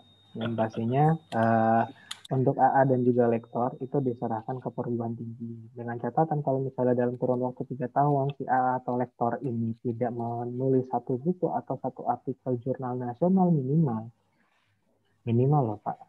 Berarti jurnal internasional juga boleh. Berarti dosen tersebut untuk di bagian pelaksanaan penelitiannya itu tidak ada. Gimana Mas? Bro? Untuk asisten ahli dan juga lektor berarti untuk di bagian pelaksanaan penelitiannya itu berarti tidak ada. ini tidak terpenuhi BKD-nya. Tidak terpenuhi BKD-nya. PDPL-nya tidak terpenuhi. Betul. Karena kan ada 4 komponen pelaksanaan yang harus diisi, pelaksanaan pendidikan dan juga pelaksanaan penelitian, di mana gabungannya minimal 9 SKS. Iya. Nah, berarti kan walaupun pendidikan dia ngajar, kemudian membimbing dan sebagainya, tapi dia tidak pernah menuliskan jurnal, bahkan proceeding tidak ada. Sehingga tidak masuk ke pelaksanaan penelitian. Berarti BKD-nya tidak pernah terpenuhi. Seperti tidak harus menulis pertama, Mas Mahendra. Tidak harus menulis pertama. Bisa menjadi penulis anggota. Betul. Jadi kalau yang bisa dicermati Pak Yuda, barangkali Mas Mahendra, mohon maaf sekalian, barangkali saya juga salah dalam membaca. Kalau untuk asisten ahli dan lektor sepertinya tagihan 3 tahunannya kan jurnal nasional ya, sekurang-kurangnya. Jadi kalau sampai 3 tahun tidak lolos, sebenarnya dia harusnya sudah tidak lolos di tahun pertama. Betul. Karena dia tidak punya produk penelitian, sehingga PDPL-nya untuk pemenuhan LKD standar yang atas saja udah nggak terpenuhi gitu kan. Tapi yang bahaya itu lektor kepala sama guru besar Pak Yuda. Pak Budi. Silakan. Ini kan nanti kaitannya saya dengan mekanisme dengan Prof. Samsul ini. Karena kan ada juga dosen itu nggak punya penelitian, nggak mau buat penelitian, tapi dia pakai jalur tikus yang lain gitu loh. Tapi nggak proses. Lolos penyekatan. Itu ada outputnya yang tidak memerlukan harus dia jurnal gitu loh. Oke. Nah ini yang nanti diantisipasi itu artinya. Sehingga kalau itu ya walaupun kecil kemungkinannya, tetapi potensinya ada gitu loh Pak Budi. Ada. Ya. Jalur penelitian yang lain kan ada yang outputnya kan beda gitu loh. Nah, ini tugas tim jamu LPPMP dan LPPM Pak Yuda untuk saya mengawal. Ini biar nanti juga potensinya ada di situ. Ya, gitu. Tim jamunya ini kan nanti orang-orangnya bisa terdeteksi ya Mas Mahendra ya. Maksud saya nanti kalau yang lain normal tidak ada masalah. Saya cuma mikirnya sanksinya sanksi apa, sehingga nanti ketika kita merumuskan normanya itu kan sudah jelas konsekuensinya. Itu Pak Budi, itu aja. Ya. Oke, ada lagi Bapak Ibu barangkali? Karena di sister ini juga ada yang menarik ini Mas Mahendra. Tadi saya lihat LKP ya, LKP yang saat ini sedang didiskusikan dengan Menpan RB. Kalau LKP itu kan dengan Menpan RB ya. Yang pertama pertanyaan saya, kalau berkait dengan LKP ini nanti menyentuh dosen dan tendik ya Mas, karena LKP ini kan untuk semua ASN, tapi kalau yang BKD kan hanya dosen. Pertanyaan saya berarti LKP yang disiapkan di sister ini juga akan menyentuh teman-teman tenaga kependidikan, karena produk akhirnya kan DP3 ya, luaran akhirnya itu kan print out folio gambar Pancasila yang ditandatangani oleh pimpinan gitu ya. Itu saat ini UNS sudah mengembangkan sistem dan alhamdulillah berjalan lancar sudah 6 tahun ya, sudah 6 tahun. Terus yang kedua berkait dengan kenaikan pangkat untuk Pranata Lab Pendidikan. Tadi disebut oleh Mas Mahendra PLP. Jadi selain dosen, kenaikan pangkat dosen, sister ini disiapkan juga untuk PLP. Pertanyaan saya adalah bagaimana dengan Pranata yang lain, misal Pranata Humas, Pranata Teknologi Pendidikan, Pranata Komputer gitu. Karena kalau yang saya lihat PLP ini memang di bawah asuhan Dikti secara langsung. Sementara Pranata yang lain tidak selalu di kementerian. Misalnya Pranata Humas, Arsiparis itu kan berada di bawah asuhan kementerian yang lain. Apakah ini juga nanti akan menjadi perhatian khusus gitu sehingga seluruh Pranata yang ada di universitas bisa tercover, karena mungkin saja di masing-masing lembaga tersebut mereka juga sudah menyiapkan kenaikan pangkat masing-masing seperti di Arsiparis, di Pustakawan, terus di Pustekom ya, kalau di PTP itu kan Pustekom, Pranata Teknologi Pendidikan itu kan di Pustekom. Apakah dua pertanyaan itu barangkali Mas Mahendra bisa memberikan paparan singkat ya terkait dengan SKP non-dosen ya, tenaga pendidikan, dan Pranata yang lain, statusnya nanti di dalam sister akan seperti apa? Atau Mas Mahendra? Baik, sebentar saya cari dulu. Ternyata sudah disiapkan slide-nya ya. Kalau slide belum, Mas. Oh, belum. Bapak Ibu, monggo kalau ada pertanyaan yang lain bisa disiapkan atau kalau tidak mau menyampaikan secara langsung bisa dituliskan di chatroom karena memang yang diundang hari ini adalah tim teknis terbatas yang barangkali kalau sudah clear BKD UNS bisa berjalan dengan baik nanti akan kita undang seluruh dosen untuk bisa dapat sosialisasi lebih luas. Mas Iksan, monggo. Mungkin menambahkan sedikit pertanyaan Mas Mahendra. Jadi tadi kalau yang dosen dengan tugas belajar itu kan setelah diset tugas belajar kemudian dosen itu kan otomatis tidak perlu melaporkan atau otomatis BKD-nya memenuhi 12 SKS. Melaporkan kemajuan. Laporan kemajuan. Laporan kemajuan tiap semester. Itu harus melaporkan atau bagaimana? Ya, harus wajib melaporkan per semesternya biar bisa terpenuhi jadi 12 SKS. Oh iya. Sebagai pengganti. Kemudian harus ada dokumen buktinya per semester tersebut minimal 1. Kemudian baru nanti. Itu berarti yang nanti mengupload dosen yang bersangkutan ya di sisternya masing-masing. Oh, iya. Betul. Kemudian nanti setelah dosen tersebut lulus dari tugas belajar, apakah nanti langsung berhak mendapatkan tunjangan serdosnya? Oh, sebelum itu diajukan dulu pengaktifannya. Oh, pengaktifan dulu. Senyumnya Mas Hendra langsung menjawab senyumnya Mas Hendra. Iya, kalau maksud saya dan PDT. Iya, pengajuan dulu, pengajuan. Maksud saya kalau sudah ada SK aktif kembali, berarti langsung bisa dibayarkan tunjangannya. Atau mungkin gini Mas, Hendra, ini diskusi kami terus ini di UNS ini Mas Hendra. Jadi kalau di bukan hanya UNS.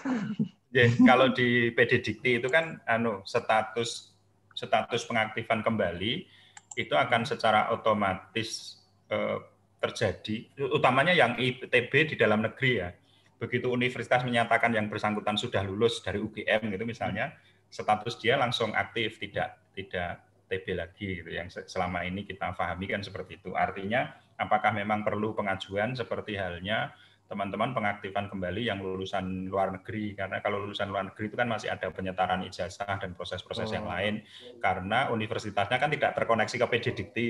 Tapi kalau penyelenggara pendidikan di Indonesia kan terkoneksi gitu. Apakah memang perlu gitu? Karena ini kan pertanyaan ini, apakah menunggu setahun setelah pengaktifan atau begitu lulus langsung dapat serdos dan seterusnya. Monggo Mas Hendra.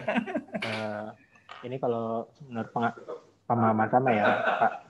Jadi ketika dosennya lulus studi, kemudian melaporkan ke perguruan tingginya bahwa dia sudah selesai, lalu dibuatkan surat pengaktifan kembali. Jika dia dari luar negeri, ya seperti kata Pak Budi tadi, itu ada penyetaraan ijazah. Itu dilampirkan, dilakukan PDD, perubahan data dosen, untuk pengaktifan kembali. Ketika sudah diaktifkan, statusnya akan berubah menjadi aktif, dia harus mengisi BKD dulu.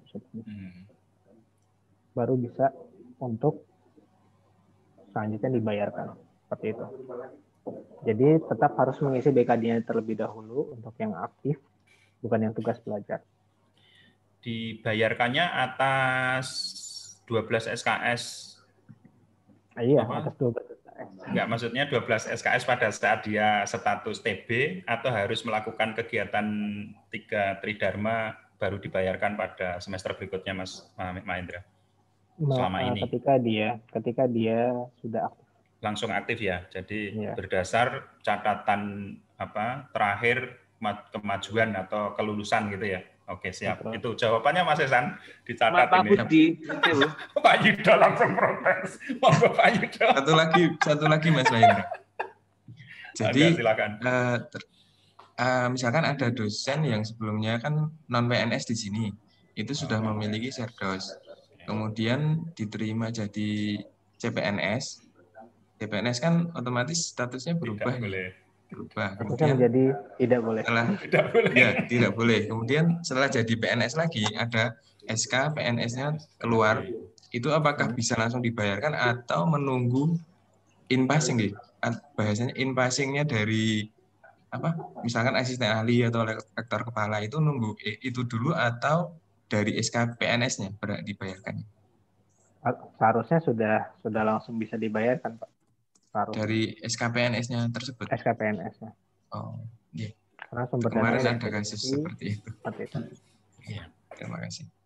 Ini pernek-pernek pernik-pernik dosen yang akhirnya dari NIDN di swasta terus masuk ke kontrak, masuk ke PNS gitu. Ini kemarin jadi masalah dan belum dapat jawaban. Jadi Pak Budi, monggo Mas Pak Yuda, silakan. Jadi saya hanya menyimpulkan saja tadi. Jadi untuk yang dosen tadi tugas belajar selama dia proses TB-nya dia juga harus melaporkan ya di BKD-nya itu.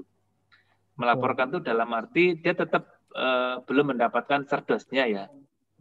Belum. Sebelum nanti dia lulus dan diaktifkan gitu ya. Betul. Oke, dah clear kalau saya. Clear.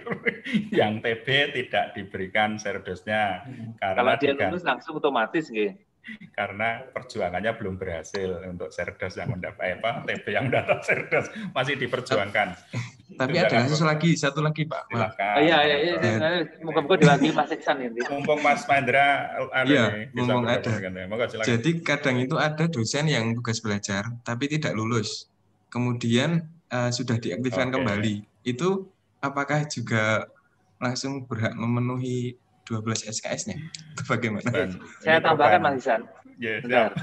Jadi gini Mas Mahendra. Di kami itu ada kebijakan ketika dosen yang dia tugas belajar, artinya di tempat kami ketika dia terutama di S3 itu kalau sudah lebih dari 5 tahun otomatis sama universitas akan diaktifkan. Sehingga ketika dia diaktifkan, dia dengan sendirinya dia juga akan memenuhi seluruh kewajiban sebagaimana dosen aktif gitu kan. Padahal posisi dia adalah tugas belajar. Nah ini karena memang problemnya kadang-kadang ketika mereka sudah diaktifkan di simpaknya itu masih dia langsung dia diaktifkan itu. Tetapi status dia sebenarnya adalah tugas belajar. Sehingga maaf ada beberapa kendala-kendala. Lah ini mau nanti ada masukan tadi seperti yang ditanyakan Mas Iksan tadi. Turun ini Pak Yuda dan Mas Iksan ini. Jadi sepertinya ini peraturan nasional Mas Mahendra, saya lupa peraturannya karena dosen yang melewati masa studi dari TB akan diubah menjadi izin belajar. Sepertinya itu ada. Dan implikasinya itu tadi, kalau dia IB berarti dia berhak atas serdosnya. Tapi sekolahnya belum lulus. Ini mungkin juga menjadi menjadi kasus di beberapa perguruan tinggi. Kalau selama ini tidak ada peraturan yang terbit 2018 kalau tidak salah, nanti saya coba cari peraturan itu perubahan dari TB ke IB setelah masa studi. Kalau dulu kan TB terus gitu. Ya, kalau diteruskan sehingga tidak pernah dapat serdos gitu ya sampai lulus gitu. Tapi kalau sekarang ini menjadi persoalan pada saat dipotong di tengah dari TB menjadi IB. Monggo Mas Mahendra. Baik, untuk pertanyaan mengenai tugas belajar mungkin ditanyakan ke bagian subdit karir Bapak Ibu, bisa ke Bu Santi atau Pak Iwan. Karena mereka yang paham tentang undang-undang dan substansionalnya. Karena saya juga lupa waktu itu menanyakan tentang bagaimana kalau dosen yang sedang tugas belajar tapi tidak lulus. Saya lupa itu menanyakan seperti itu. Oke. Karena keterbatasan informasi ya mungkin bisa ditanyakan langsung ke Bu Santi atau Pak Iwan di bagian subdit karir. Terima kasih. Untuk Bapak Ibu yang lain ini ada kontaknya ya Mas, nanti bisa di-share ke kita. Yang subdit karir ya, subdit karir Bu Fanti dan Pak Iwan. Oke. Nanti kita coba akses Mas Ihsan. Bapak Ibu kalau ada pertanyaan yang lain karena tadi saya tanya panitia ini jam 10 sampai selesai lah. Selesainya jam berapa? Ini kita bisa sampai mendekati buka puasa nanti Mas. Tapi untuk rombongan Poso Beduk berarti kan pas jam 12 nanti. Kalau masih ada pertanyaan yang lain Bapak Ibu. Saya sebenarnya masih ada beberapa pertanyaan yang mengganjal gitu tapi sifatnya teknis ini Mas Mahendra ya. Ada 8 tadi disebut juga 8 data yang harus diinputkan, yang harus dibetulkan dan seterusnya. Sepertinya ini teknis sehingga pembicaraannya mestinya pembicaraan tataran teman-teman teknis nih, cara membuka menutup web service-nya, terus bagaimana kaitan sister awareness dengan sister dikti, terus proses pengambilan data seperti hak-hak yang ditanyakan oleh Mas Rudi Hartono juga seperti tadi. Itu juga menjadi beberapa pertanyaan yang sebenarnya saya sudah siapkan. Untuk teknis saja Mas, misalnya bukti ajar, bukti mengajar, bukti pengajaran. itu tadi dicontohkan kontrak kuliah.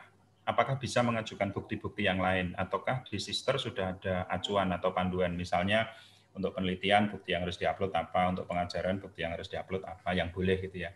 Jangan sampai nanti saya screenshot Zoom Meet gitu untuk jadi bukti pengajaran. Adakah apa namanya proses jaminan mutu ya? Apa data-data apa yang boleh dibolehkan untuk bukti? Turun, Mas. Sebenarnya mau kami saklekkan seperti itu. Sebenarnya mau kita saklekkan seperti itu, tetapi karena menimbang banyak perguruan tinggi yang memiliki data-data yang berbeda, bahkan permintaan dari tim BKD adalah semua jurnal internasional atau produk yang bersifat internasional harus memiliki peer review. Gunanya untuk apa ya? Berarti mereka ketika PAK sudah fix menggunakan Sister, ya mereka tinggal klaim, nggak usah minta peer review lagi. Karena memang peer review itu dibuka untuk kapanpun. Bukan ketika saat kita meminta jabatan fungsional yang terbaru, kita baru minta, nah ini peer review. Karena peer review ketika karya itu sudah dipublish, itu dosen berhak untuk meminta peer review. Nah, itu yang mau diminta oleh tim BKD yang saat ini belum kami akomodir, karena kami masih menimbang apakah perguruan tinggi akan ribut ketika itu kita saklekkan. Seperti itu. Bahkan bukti pengajaran pun kami tidak mencakupan hanya kontrak perkuliah, RPS, KHS dan sebagainya. Kita tahu di perguruan tinggi yang lain ini karena penilaian BKD itu semua tergantung dari asesornya yang sesuai dengan asesor tersebut memiliki nilai dari dikti dan sudah membaca tentang rubrik-rubrik BKD. Jadi seharusnya sudah paham apa dokumen yang dibutuhkan untuk kegiatan tersebut di perguruan tinggi dia. Lalu jika asesornya itu meminjam dari perguruan tinggi yang lain, berarti asesor tersebut harus dibikin penyamaan persepsi terlebih dahulu oleh perguruan tingginya. Ini kalau misalnya di perguruan tinggi kami kondisinya seperti ini. Seperti itu, Pak. Tapi itu tergantung nanti keputusan dari tim pusat. Kalau misalnya sudah saya diminta untuk mensakokan ya, berarti tinggal memilih saja, Pak. Oke, terima kasih. Jadi salah satu peraturan berkait Serdos juga tegas disebutkan bahwa cara berhitung, implementasi penghitungan asesor dan lain-lain merupakan hak mutlak dari perguruan tinggi tersebut. Gitu. Kalau tidak salah kalimatnya seperti itu di pasal Mas Mahendra. Jadi artinya bukti-bukti jaminan mutu diserahkan sepenuhnya kepada perguruan tinggi untuk memilih bukti mana yang paling relevan, apakah kontrak kuliah atau BAP ya, berita acara pengajaran, atau RPS sebagai bukti perencanaan. Oke, terima kasih Mas. Bahkan untuk pelaksanaan pendidikan boleh multiple, dalam artian dia mengupload KRS, kemudian mengupload kontrak perkuliahannya, terserah mau sebanyak apapun. Asalkan dokumennya ada. Dan bisa diakses oleh asesor. Kalau untuk surat tugas sendiri, Mas Mahendra, surat tugas misalnya surat penugasan pengajaran, surat penugasan pembimbingan, bisa ya? Boleh, monggo. Bisa. Artinya justru ini kan itu yang sangat dibutuhkan.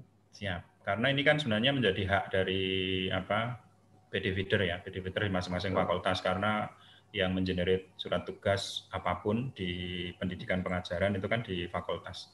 Jadi barangkali juga nanti bisa kita diskusikan secara teknis apakah dosen perlu upload satu-satu, karena biasanya kan surat tugas itu satu gitu untuk semua nama mengajar apa gitu untuk prodi. Oke, terima kasih. Bapak Ibu yang lain barangkali. Tadi saya berharap moderatornya tetap Mas Andi gitu sehingga saya bisa banyak bertanya gitu. Kalau saya moderator bertanya terus itu seperti saya seperti sedang video call sama Mas Mahendra aja diskusi berdua.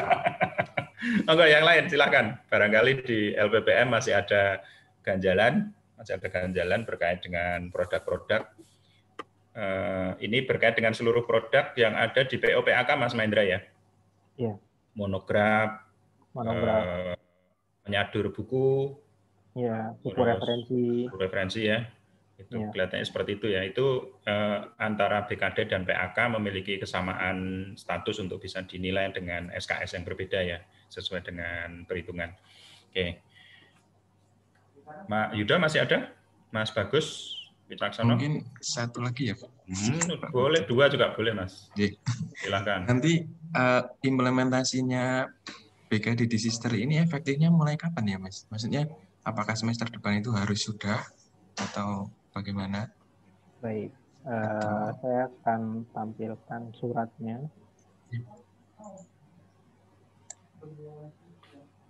Seperti inilah bunyi suratnya Bapak Ibu. PO BKD tahun 2021 dapat diterapkan di perguruan tinggi mulai akhir semester genap 2020-2021 atau semester sekarang. Dan paling lambat semester depan. Jadi boleh untuk semester ini atau semester depan. Ini Mas Ihsan, menarik ini. Kalau misalnya kita uji coba semester ini, tapi yang resmi semester depan. Makanya itu. Saya nggak kaget Mas Mahendra. Kalau sekarang yang saya mengakses di sisternya UNS itu yang bisa kami akses baru sebatas Tridharma yang pelaksanaan pendidikan. Sementara pelaksanaan penelitian, terus pengabdian dan penunjang yang lain masih perlu entry satu-satu. Misalnya penelitian ini saya bisa memasukkan sendiri gitu ya, tapi sesuai dengan paparan Mas Mahendra tadi kan ada back end dan front end yang bisa mengambil dari sister sehingga kita bisa langsung memperoleh data itu. Beberapa kali saya coba sinkronize ke Sinta itu belum berhasil, dan itu sudah kami diskusikan dengan Prof Samsul juga, Prof, waktu kita bertemu beberapa waktu yang lalu. Mudah-mudahan sesuai dengan surat permintaan itu, walaupun suratnya belum sampai ke kita ya Mas. Oh, seharusnya sudah. Nah, maksudnya belum sampai ke unit pengelola. Mungkin nyantol di mana gitu. Makanya biar tidak kaget Pak Budi. Pengelolanya banyak Mas. Jadi kalau saya kirimkan sekarang? Ya, sampun. Nanti kita lacak ke WR1 Mas Mahendra. Nanti kita lacak ke WR1 itu malah kualat nanti kita. Siapa tahu WR1 sudah meminta unit lain untuk melaksanakan hal ini. Baik. Bapak Ibu ada yang lain? Kalau tidak ada, kami mohon izin nanti barangkali ada materi yang bisa kita akses dari Mas Mahendra sebagai bacaan tambahan, termasuk ini tadi sudah diberikan web service implementasi untuk sister 10.0521 barusan di-share oleh Mas Mahendra juga. Terus Mas Ihsan juga sudah share Bapak Ibu layanan BKD. Selanjutnya kita akan membuka diskusi lebih lanjut Mas Mahendra untuk tim teknis yang terlibat. Kalau di UNS ada tim LPPMP, Lembaga Pengembangan Penjaminan Mutu Pendidikan untuk ranah pendidikan dan pengajaran, tim LPPM untuk ranah penelitian dan pengabdian, tim dari remunerasi UPSDM untuk tugas penunjang lainnya, termasuk teman-teman di kepegawaian, serta tim teknis pendukung dari UPTTIK. Karena sepertinya masih banyak PR yang harus dikerjakan, diselesaikan, supaya sister UNS bisa berjalan dengan baik. Baik Bapak Ibu, kalau tidak ada lagi pertanyaan, masih ada? Ini tadi saya tanya panitia ini, harusnya sampai jam 1 Pak. Harusnya sampai jam 1, tapi jam 1:30 ada rapat yang lain. Oke Mas Mahendra, karena tidak ada pertanyaan dari Bapak Ibu yang lain, terima kasih. Mohon izin Bapak Ibu menyampaikan kembali secara singkat bahwa sister ini sebuah keniscayaan sebagai salah satu kontributor pemberi data untuk kebijakan-kebijakan yang diambil oleh Dikti. Walaupun sudah dikembangkan sejak 2015, saat ini sedang bertumbuh juga sampai 2020, layanan Serdos, Smart Serdos, layanan BKD, dan layanan PAK. Diharapkan seluruh portofolio dosen yang dikumpulkan setiap hari, setiap minggu, setiap bulan, setiap semester bisa menjadi artefak, sehingga kita tinggal memilih mana yang diajukan, mana yang kita tidak ajukan untuk kepentingan BKD, untuk kepentingan Serdos, maupun untuk kepentingan PAK. Saya rasa sinergi masing-masing unit akan sangat diperlukan, komunikasi, koordinasi, supaya seluruh data yang dibutuhkan di sister, PD Dikti, dan sistem-sistem yang dikembangkan Dikti bisa dipenuhi oleh perguruan tinggi. Saya yakin dampaknya akan kembali ke perguruan tinggi, seperti halnya ketercapaian IKU, penetapan BUPTN atau penganggaran-penganggaran yang lain. Barangkali itu yang bisa kami sampaikan, kurang lebihnya mohon maaf. Sekali lagi terima kasih kepada Mas Mahendra. Salam untuk Lampung. Kalau Lampung itu biasanya ngomong bahasa Jawa enggak apa-apa gitu, karena masih banyak juga yang kalau ditanya neneknya Wonogiri gitu, neneknya dari Sleman gitu biasanya gitu. Jadi terima kasih sekali atas waktu yang sudah disediakan oleh Mas Mahendra untuk diskusi terbatas tim-tim khusus di LPPM, LPPMP, Kepegawaian UPSDM yang menangani LKD BKD, kenaikan pangkat dosen dan hal-hal lain berkait portofolio dosen. Terima kasih sekali lagi, mohon maaf sebagai moderator jika banyak kekurangan kesalahan. Kami akhiri. Assalamualaikum warahmatullahi wabarakatuh. Saya kembalikan sepenuhnya kepada pembawa acara Mas Darmanto. Monggo, kami persilakan. Nuwun Pak Budi.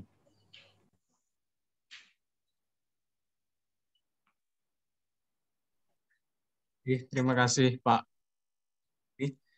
Atas nama penyelenggara acara kami sampaikan terima kasih yang sebesar-besarnya kesediaan Bapak Ibu sekalian berkenan mengikuti acara ini paripurna. Kami mohon maaf apabila ada ucapan hal-hal yang tidak berkenan kepada Bapak Ibu hadirin sekalian. Marilah kita tutup acara workshop pada siang ini dengan bacaan Alhamdulillahirabbil alamin. Wassalamualaikum. Waalaikumsalam warahmatullahi wabarakatuh. Matur suwun Master, Pak Budi, narasumber Pak Mahendra, pertama Bapak Ibu dari LPPM dan LPPMP, matur nuwun semua. Terima kasih semua Bapak Ibu. Siap. Terima kasih Mas Mahendra. Terima kasih waktunya, terima kasih informasinya, terima kasih ilmunya. Assalamualaikum. Waalaikumsalam. Sehat-sehat. Amin. Bapak Ibu, matur nuwun, selamat beraktivitas kembali. Mohon izin untuk meninggalkan ruang meeting untuk meeting yang lain. Matur nuwun Pak Yuda. Assalamualaikum. Waalaikumsalam warahmatullahi wabarakatuh. Iki lanjut ke rapat iku kudune iki. Iya nggak harus sih, kan bukan saya yang melanjutkan rapat. Kurang ini Pak Samsul kalau rapat TIK belum ada, terus Wakil Remun UPSDM. Tadi ada Mas Rudi. Ini tadi Sister UNS don lah Prof. Ya barusan saya cek. Lah iki pendaftaran klinik proposal terakhir ya. Barusan saya. Sampai kapan don kuwi? Kurang tahu ini. Don Juan. Proposal apa, Prof? Proposal apa? Klinik proposal. Oh, klinik proposal. Sing dienggo proposal anu dikti tahun ngarep lho.